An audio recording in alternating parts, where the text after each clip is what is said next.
Good morning. How are you?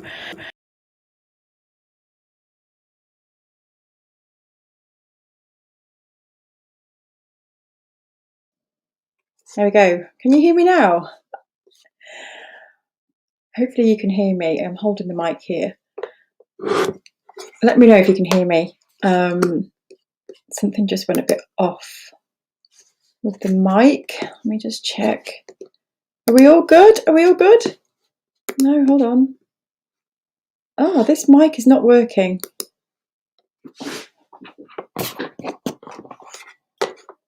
Right, I'll put that mic down. Can you hear me?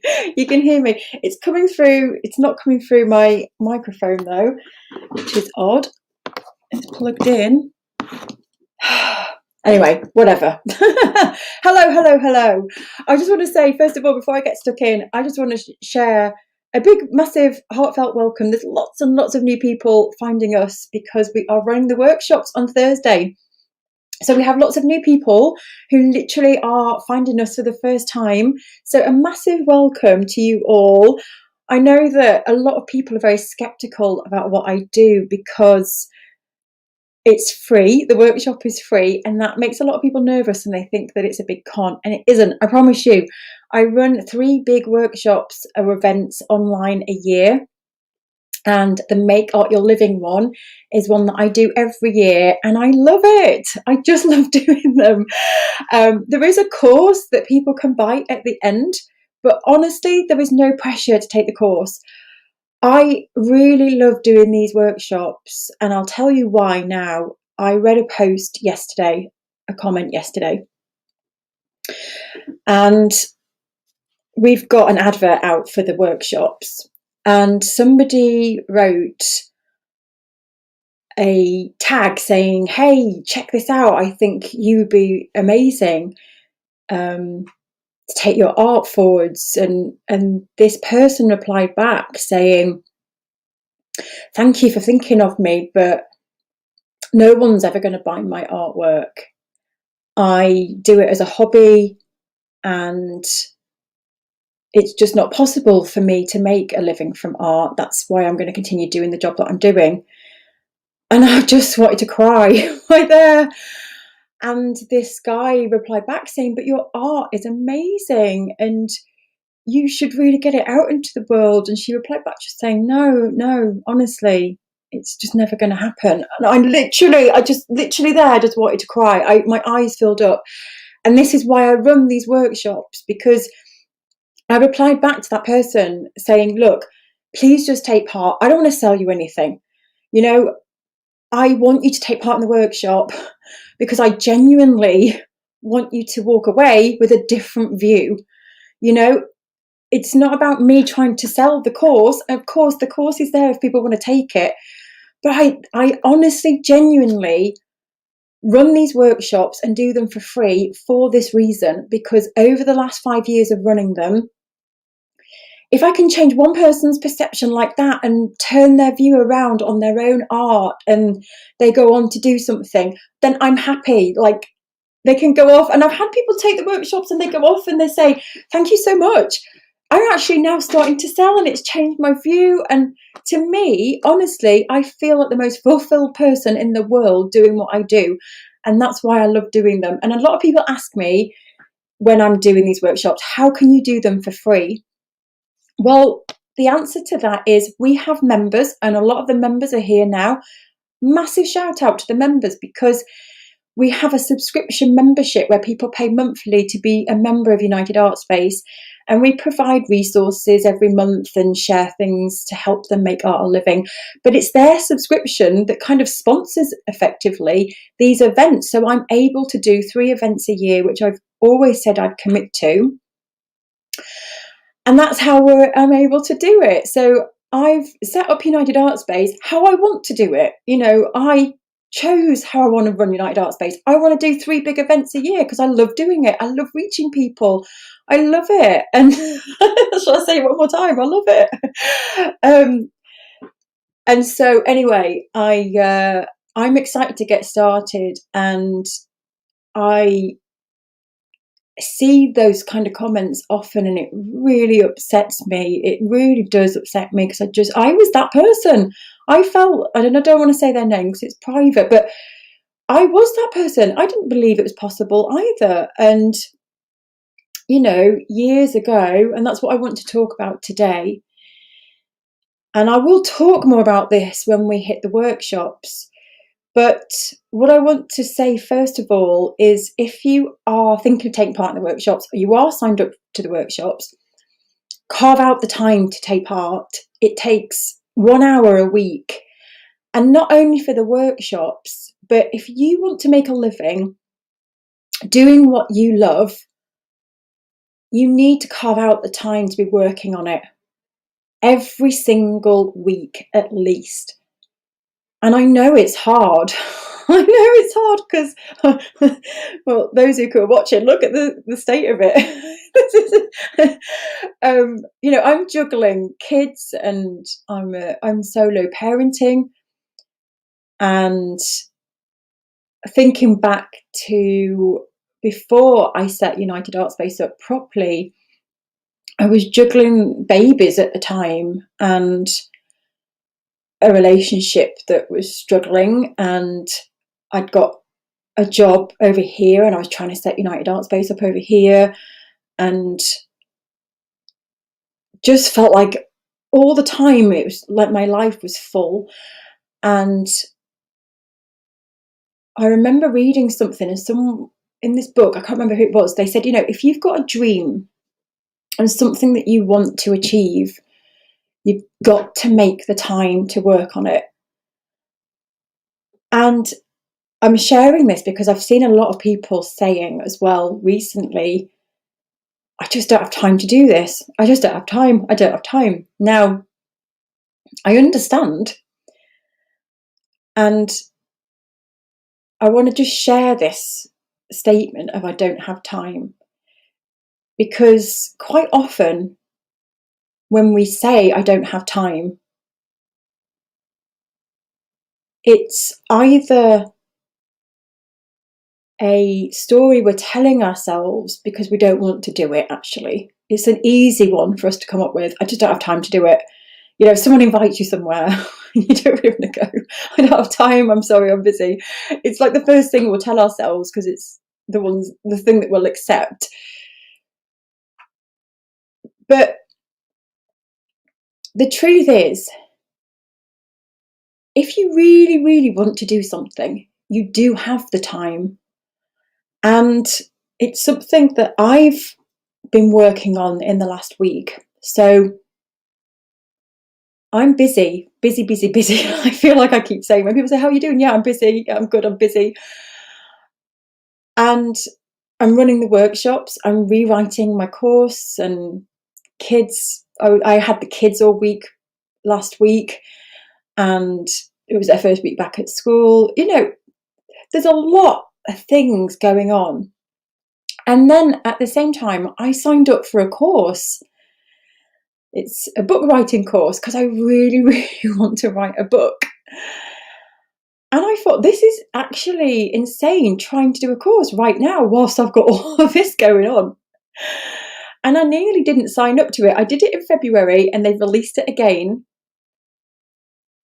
And my goal is to have a book deal by the end of the year.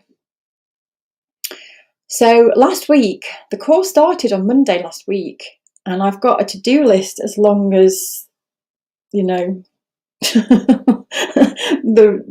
floor to the ceiling of the house. And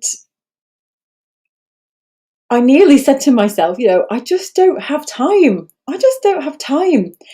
And then I thought to myself, okay, if I want this book deal by the end of the year, I need to write the proposal. We are now like middle of September. Yes, I've got a lot on. I've got workshops starting. I'm rewriting a course that starts in October. It's like there's a lot going on. But if I really want this, I've got to find the time.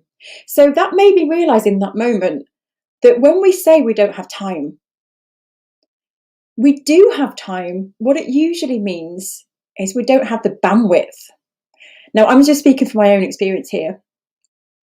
So at the beginning of the week, I started to say to myself, I don't have time to take this course. I wish I hadn't signed up. I almost thought, should I get a refund? Because I literally just don't have time to do it. And I thought, but why did I sign up to it in the first place? Because I really want to write a book. I really, really want to do it. So then I thought, okay, if I want to do this, I've got to do it. How am I going to carve out the time? And then I started to reframe it in that moment and thought, I do have time. I've got a lot going on, probably more than I've ever had in my life going on right now. And so I just shifted things, and it's really incredible now, because what I've done this week is compartmentalize my life. And I've said to myself, I want to take this course. I am going to show up. Yes, I've got all the things going on, but I really want to do it. And so I went from the beginning of the week saying that I don't have time, nearly getting a refund and cancelling it. And what I realised was I do have the time, but I didn't have the bandwidth. So on Monday, my head was bursting because I had all the things going on. And now what I've done is I've compartmentalized instead. And now what I've done is I've said, I do have the time. So I've printed out a calendar, and I'm now carving out time to work on the book course. And I spent 3 hours on the book course on Saturday morning. And I've carved out some time here with the kids each day. I'm going to have 2 hours with the kids each day, quality time where I turn everything off. I've carved in some TV time so I can relax. I've carved out the time when I'll be working on the workshops, when I'll be working on the book. Now, yeah, it's crazy. But what I've done though, and what I found is then though, when I go into that time of, this is the book writing course time now, I hide everything, I turn off distractions, and I just focus on the book course. When I'm with my kids, I turn everything off and I'm with them. And it's hard to slow my brain down, but we'll do something so I get distracted. So we'll play a game, we'll play, I don't know, Scrabble or Monopoly or something like that.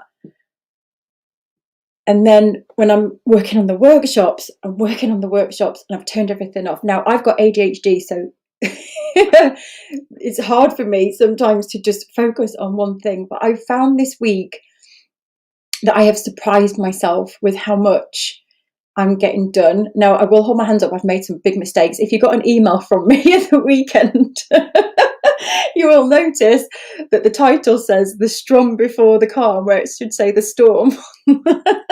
So I'm not going to lie, I'm doing a lot at the moment and it's showing. There are a few mistakes coming out. But what I've proved to myself, though, is that if you do want to do something, you can do it. And it's about the bandwidth. And this is what it has been for me. So saying to myself that I don't have time is I don't have the bandwidth. And so how can I create more bandwidth for this? Does it mean that I need to drop some things and say no, because for the next 2 weeks, I've got this opportunity to take part in these free workshops. They're free. I'm going to give you so much value over the next 2 weeks. And we've put on this big event to support you. It's not going to happen again until next year. So am I going to carve out some time to do this because I can get the help? Yes, do it. Carve out an hour and make it happen. And so another thing that helps me as well is knowing that it's just temporary. So over the next few weeks now, I'm doing the book writing course. I'm going to have to just let some things go, some fun things go. But it's so I can get the course done and get the support with the course tutor who's running it, who is amazing. So that's helped me thinking about bandwidth, thinking about when I say I haven't got time, We all have the same 24 hours in a day, and it's how we spend it, isn't it? And if we really, really, really want to do something, how do we carve out that time? And not only that, how can we compartmentalize so that we hold that space for that time? And maybe you hide in the bathroom to work on it if you have to get away from the distractions of life and whoever's nagging you. Or like my friend says, her kids are like seagulls at her, and she has to hide somewhere if she wants a few minutes peace. And we can grab little bits of time here and there. I'm always like grabbing a little bit of time here, and making it sacred. That's now for this. And I just want to share as well, back to the early days of when I set United Art Space up, and it wasn't my full-time thing. I was juggling lots, and I know about having a full-time job and trying to work on your dream at the same time as well. It's really hard, the bandwidth, trying to switch from one thing to another. But back in those early days, I literally carved out 1 hour a week because I had the babies, my babies. And though that 1 hour didn't seem like a lot at the time, it was all I could carve out. It was all bandwidth was an hour. That's all I could actually muster up, because I just was so exhausted. I was waking 2 hours to feed. I was drained, and an hour a week that felt like the maximum I could give to anything else in my life. But I made that hour count, and I got care for the kids and said that, please, can I have this hour a week to work on my course? I was taking a course at the time to help me change my life, to help me move forwards. And it didn't feel like a lot at the time, but that hour now, I look back and I'm just so grateful that I carved out that hour a week and I showed up for my dream, because that's how I got the United Art Space off the ground. It's how I got here today. It all started with that 1 hour, which then, when I did the 1 hour a week, it wasn't long after that I upped it to 2 hours. And I said to my mother-in-law, would you mind having the kids for 2 hours instead? And I upped it to 2 hours, and then it became half a day. Do you mind having them for half a day? And it slowly then became my full-time thing. So I share this because there's always lots of stories that we start to tell ourselves, and I'm going to be talking about this in the workshops. When you start to do anything out of your comfort zone, you'll start to tell yourself all sorts of stories to why you can't do something.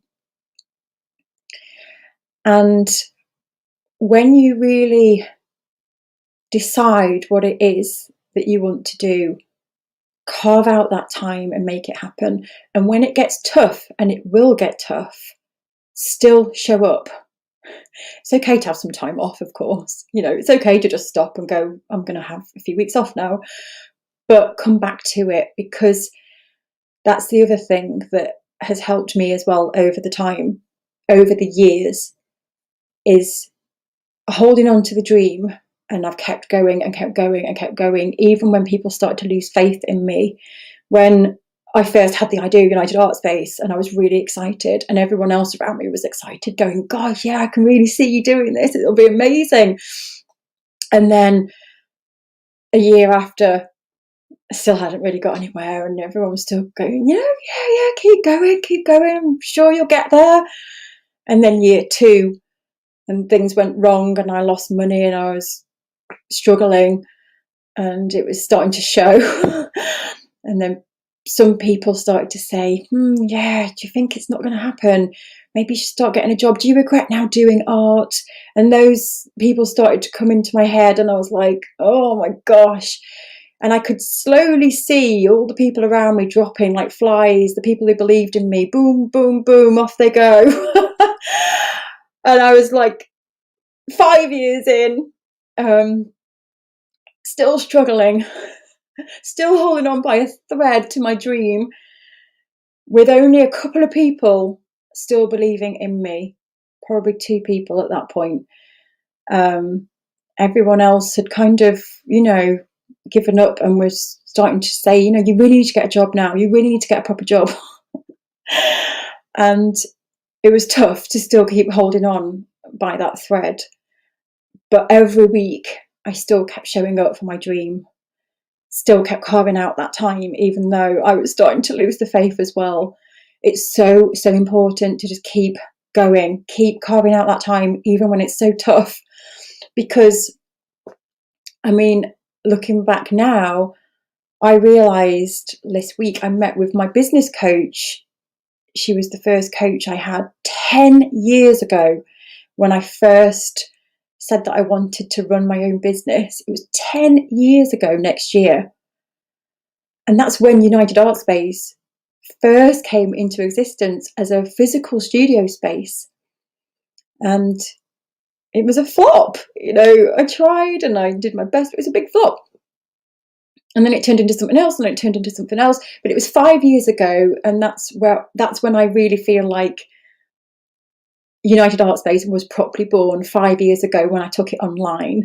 Before that, it was just a load of failed attempts and me just not knowing what I was doing. But all that time, oh my goodness, it's like, it feels like such a long time, but at the same time it doesn't. And really carving out that every week I have shown up in some way to keep working on it, to keep going. And I'm so happy that I did. So I share this because I see it happening to other people where they'll be working through what I teach and the 7 keys, which you'll learn about through the workshops if you're new here. And it's tough sometimes, and you start to lose the faith and you start to want to give up. And so I'm here to say you've got to keep going during those times, still keep show up. Whatever it is that you want to do, you can do it. It takes time. So that's it today. That's my thought for Monday. The motivation on Monday is to keep carving out those bits of time. If you're saying that you don't have time, it's either usually that you really just don't want to do it, it's not that important, or it is important but you just haven't got the bandwidth. So how can you make more bandwidth? And sometimes just changing your environment can give you more bandwidth. On Monday, my brain was bursting, and I took myself to a cafe and I got away from the house and I spent an hour in a cafe just working on one thing, and I felt like a completely different person. All the noise disappeared, all the things that I had to do that were around me disappeared, and I could just focus on that one thing. And so sometimes if you just think about the bandwidth, how can I create more bandwidth? Sometimes it's just changing your environment and picking the one thing that you've dedicated to do and hiding away and doing it. And you'll surprise yourself with how much bandwidth you have. I have this week anyway. Okay, so thank you so much for joining me. I'm sorry about the sound. The microphone isn't working today. Let me see. Everyone could hear me. I'm just so annoyed that this microphone isn't working. It's all plugged in. Anyway, drop it, Michelle. How are you all? So I'm going to be live tomorrow as well. Let me just explain what's happening the rest of this week. So you're going to see me every day live now for the next few weeks as I dedicate my time to the workshops. This is why I do them once a year, because I literally throw myself into showing up every day. You'll be seeing me live. If you are really busy and you have only got that 1 hour a week, just focus on the workshops. And we've got a workshop page which will be coming out this week. Just watch the workshops if you are really, really struggling for bandwidth and time, because that's where all the information is. There'll be lots of live videos happening. You don't have to tune in. You can just drop in to any that take your fancy. You don't have to take part in everything that's going on. The workshops are the most important part of the event. So I would do that. And then I'm going to be live tomorrow with Sharon. Sharon Griffin is a really good friend of mine, and we're going to be live from her pottery tomorrow and talking about her process. And if you're a Make Your Mark student, which is the course that Sharon teaches, you'll get to see how her process of Make Your Mark is evolving from where she started in January. So Sharon is going to be sharing her process of how she starts to come from one collection into another collection and the thought process that goes along with that, and how she starts to develop her work and push it forwards. And she'll be showing how she's getting ready for exhibitions as well. So we'll be live tomorrow at the same time. And then Wednesday, I'll be live at, I think it's 6 p.m. UK time on Wednesday, just as a little pre-party for the event that starts on Thursday. So the workshops start on Thursday. All of this is in an email, by the way. So, and we'll have an event page with all this information on as well. So it's going to be exciting. I can't wait. Hello, Colin. Colin. It's a bit shady. And now it's sunny again. The weather's up and down. Oh, Michelle, lovely to see you. I've missed you on the studio sessions. Oh, hi, Ryan. Got a videographer job for the first time since the pandemic began today. Brilliant. Nervous, but it feels like a relief. It's only a supporting role, but I don't care. Wow. Tell us more about that, Ryan. I did know that you were a videographer, but I forgot. Let us know. Let us know. Oh, thank you, Lottie. And Lottie, I just want to say thank you, because I've seen that you've been posting and sharing and seen people feeling the fear. So, oh, thank you for that. Let me see. How are you all? Juggling babies. No, juggling balls. Yeah, but not juggling babies. Oh, Ilaria, thank you for your help finding the right words to explain my art. Oh, you're welcome. That was on Friday. I did a session with my members on Friday. Yeah, it was great. Everyone, Michelle is a beautiful person, and we all love her. Oh, the hub will not help just with your art, but your whole life too. Oh, thank you, Ilaria.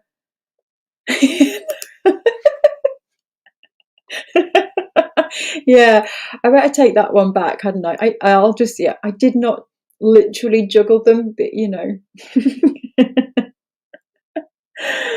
Sandra, yeah, you're welcome. We have lots of members taking part in the workshops, because what we find is the workshops, because it's like a big event and there's a big energy, everyone's taking part in them.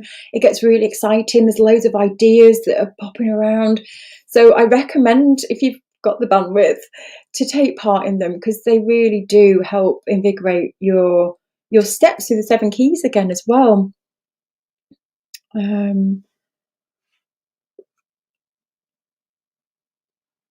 Denise, yes, I don't have time. Do you know what, Denise? It was my mantra as well until, I would say, 5 years ago. I stopped saying it, and I purposefully stopped saying it. And what I started to say instead was, I do have time.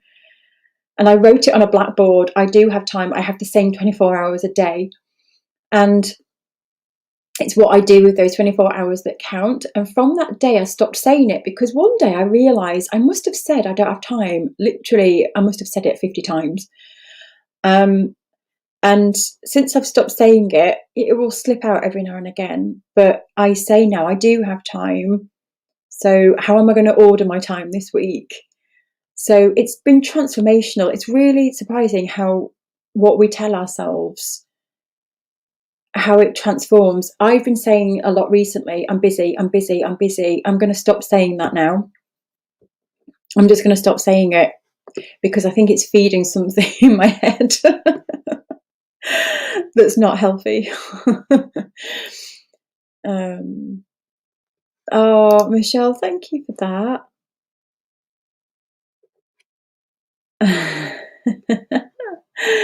So David's the opposite. I do have time, but I'm just too lazy. I don't believe that. I don't think you're lazy. I think it's being motivated, isn't it? There's a difference.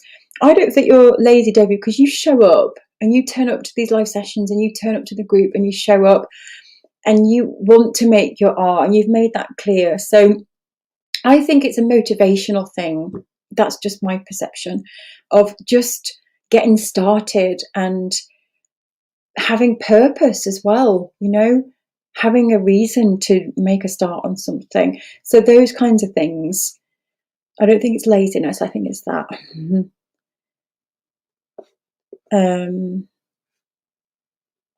Yeah, same here. My house is a mess too.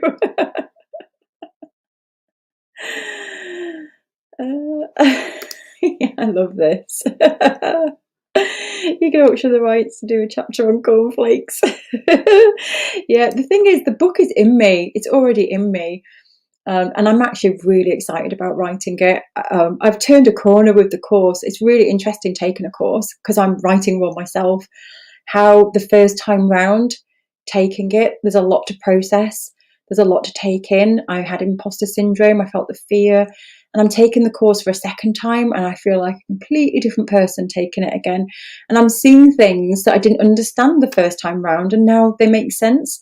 So it's taught me a lot about processing as well, that sometimes the first time we do something, and this might be applicable to the workshops, the first time you take part in the workshops, they might not make sense. It might not all click.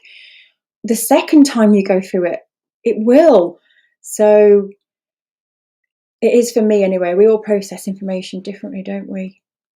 Hi, Lloyd. Nice to see you here. Yeah, compartmentalise. Yes. Otherwise, it's all a big chaotic mess, isn't it? Yes, try it, Melanie. So Melanie's feeling the overwhelm. Yeah. The cornflakes is a bit of an inside joke for anyone who's just found us. One day my son knocked on the door and opened the door and went, "Mummy, we've just spilt the cornflakes everywhere." And in my group, some of the members even created a t-shirt saying, "Not the cornflakes." No, I think we're gonna get t-shirts made now. But yeah, you could all write the book. I can see loads of people saying, I'll do it.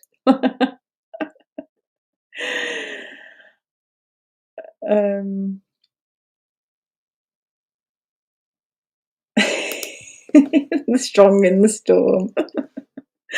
Yeah, Jennifer sent a message out today going, there's a typo in the email. And I said, oh no, I've had to warn the team because I did a lot of work on Saturday. And I said, there's going to be quite a lot of mistakes from the work that I did at the weekend, I think. Because I have dyslexia as well, so I'm always spelling things back to front, and the team have such a headache trying to interpret what I write and put right what I do.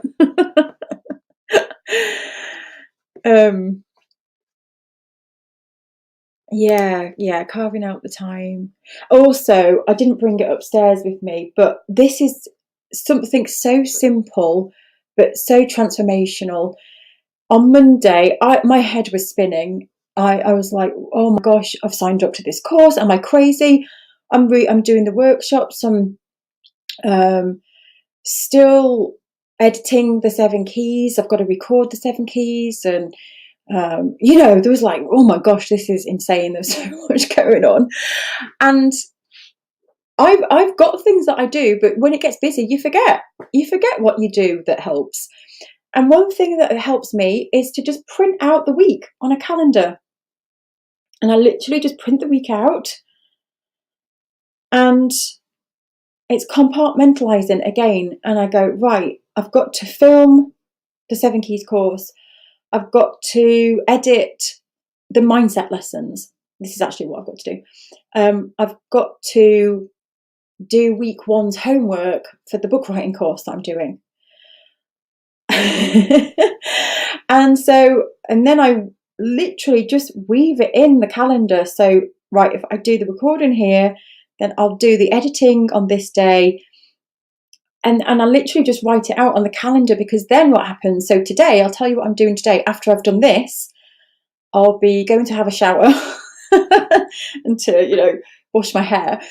And and then I'll be doing filming. So this afternoon is carved out for filming. I've got to pick the kids up at 2:30, so I'll literally have 2 hours to film.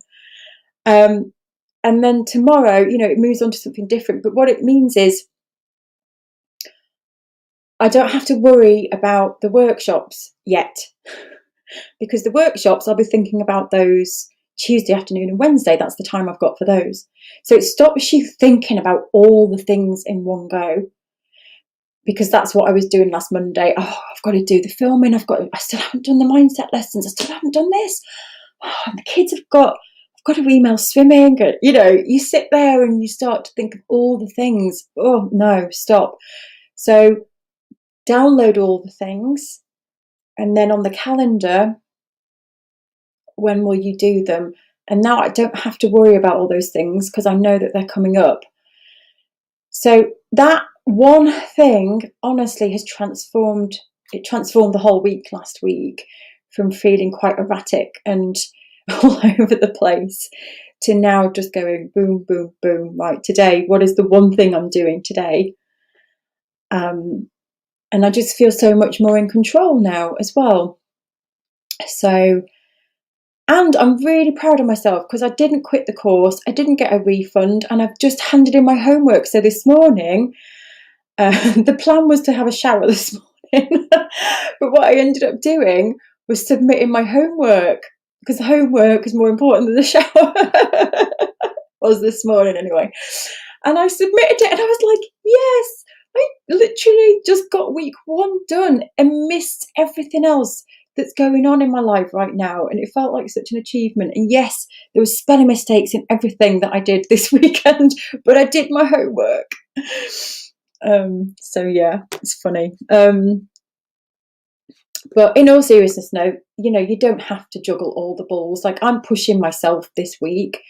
But I'm also carving out time for self-care, because you shouldn't have your foot full pedal to the floor all the time. You don't want to burn out. So I literally am carving out time for self-care. It's really, really important. On that calendar, I've put time in for movie nights with myself, meditation time where I'll sit and I'll just breathe, some yoga. So I've literally carved out those bits of time as well. Fun time with the kids where I just laugh and we'll put music on and be silly. It's important to do those things as well, because you can't just keep pushing the foot, floor to the pedal, pedal to the floor. Oh, back to front at the moment. Oh, it's funny. Oh, Helen, I love this. I've bought myself a weekly planner to get myself organised, to get things done. I'm writing it now, hoping I can stick to it. I have extra things going on for next week, teaching art classes, so I really need to sort my time management out. I think it will work. It's working for me anyway. Colin said he's going to write the bit about juggling the babies. It's funny.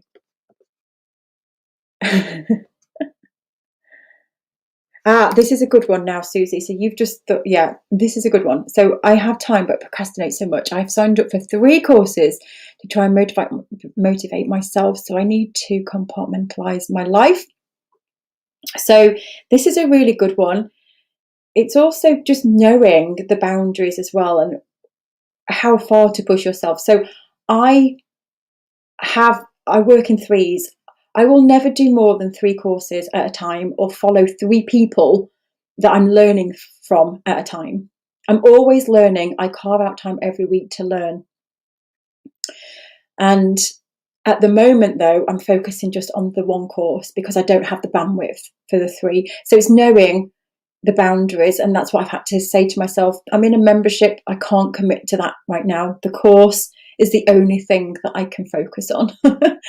And so it's knowing that as well, about you don't want to be doing too many things at the same time, but understanding your own bandwidth, isn't it? And do I have the capacity to put this in the calendar? And when you print your calendar out, you'll see, is this realistic, or is there any time for self-care? And if there isn't, then dropping something.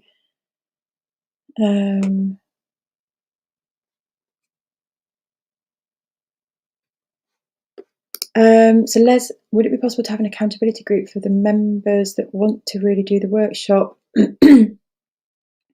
The only problem with that, Les, is we've got nearly 7,000 people taking part, so I don't think we're going to be able to put people into accountability groups. Yeah, it's going to be too many people to handle.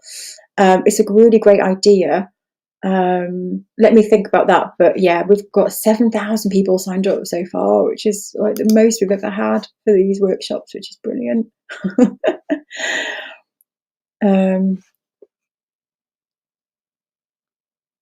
Let's see.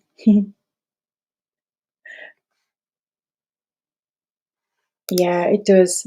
Your self-talk. And we're going to be talking about this in the workshops some more. Rowena, we love you too. I'm seeing you, aren't I, on Wednesday? Rowena's coming in as a guest in the Makers on Wednesday. I can't wait. I'm so excited. I'm looking forward to it because I need some downtime. Oh, I love it. It's so easy to make the excuses, but when I finally do make the time, I'm so glad I did. Yes.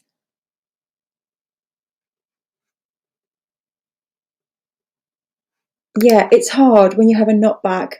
It's tough, isn't it? And I think the only thing I can say off the back of that is whenever I've had the knockbacks in the past, I have this mantra, I trust you to kill me. It's from a poem by Rumi, and the poem is actually called Checkmate, but the line in the poem, I trust you to kill me, is all about when we get knocked down and how we have to die a few times in our life to really live. And actually, when we get knocked down, we are moving into something else where we look back at that time and think, my gosh, if that hadn't have happened, I wouldn't end up here. So it's trusting that that's happened for some kind of reason. It's leading somewhere. And that's what gets me through those times. Whenever something terrible happens, I sit and I'm like, I trust you to kill me. I trust you to kill me. And I recall the poem. It was when I went through the separation with my husband. I trust you to kill me. It's the times where we feel, awful, that there's something happening. There's something rustling under the surface. So hopefully that helps. It is awful though, isn't it?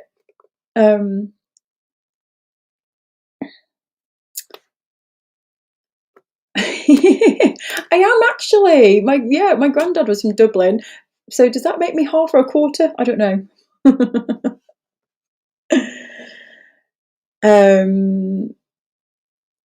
I love this. I only got 45 minutes for this. Gotta go. I love it. Okay, there was just one. Yes, done is better than perfect. Absolutely. There's one last question here. So, do you take medication? I did. So, I'll answer this. There was one point in my life where my ADHD was out of control. Like, I would go up to brush my teeth and I'd get up the stairs and I'd forget what I went up there for.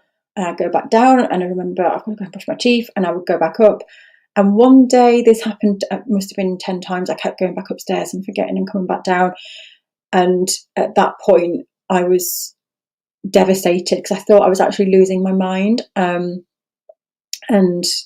it was that point that I had to go on the medication because I literally couldn't function as a human. It was awful.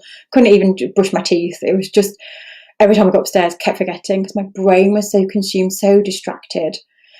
And I went on the medication for quite a while, and it did, absolutely just stopped all the mental chatter and all the noise in my head. But I haven't taken medication now in over 10 years. And I got CBT therapy and cognitive behavioral behavior therapy. I got therapy crazy. And so now, yeah, there are still times like today, my head is ADHD crazy today. I know that after I do this session now, I will go and I'll meditate and I'll go and do some exercise to bring my brain back down. My brain's operating at a really high frequency. I can notice it in myself. So I'll bring my brain back down after this session. And I also notice now if things go wrong in my life that my brain gets out of control and it goes back to those horrible times. But I've now got ways of noticing it, if that makes sense. And I've got strategies now to try and calm it down before it gets out of control. And so I try my best now. So I'm not against medication, but I just try not to take it. I have to exercise. That's like my drug. I will go and do a little workout now because that again will just straighten my brain. And diet massively affects my brain. So I have lots of smoothies and things like that. That straightens my brain out. But it's like a high frequency radio. I've even actually got buzzing in my brain right now. It's like a hissing sound at the same time because my brain, it's like a spinning top or a radio. You know, if you're fine tuning a radio and it's in between, it's like shh. That's the way my brain sounds right now. So yeah, it's pretty crazy, but knowing about it all now has helped, because in my 20s I didn't know, and it made me very depressed, and that's when I had panic attacks and things because I didn't know, you know, I felt like a crazy person. So knowing now and becoming really self-aware and actually being in lockdown, I've noticed a lot about myself and understood more about how my brain works. And weird things like if there's a toy on the floor that's kind of in the middle of a doorway, I'll step over it for weeks before I pick it up.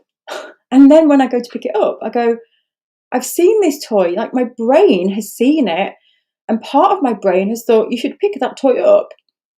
But the doing part of my brain that's distracted by all the chatter doesn't go and pick it up. It's really interesting.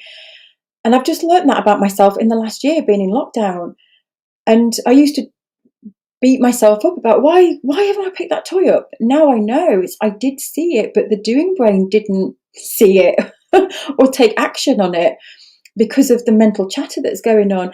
And so yeah, it's really interesting. I don't have answers for it or know what to do in that moment to go and pick the toy up. And there's random things like that in my life where, yeah, it's all starting to make sense. It's so weird, isn't it, how our brains work? Okay. Yes, Robin, they are recorded. You can watch on the replay. Yes, absolutely. This is like therapy, listening to Michelle every Monday. It's great, isn't it? We're all here together helping each other. It's brilliant.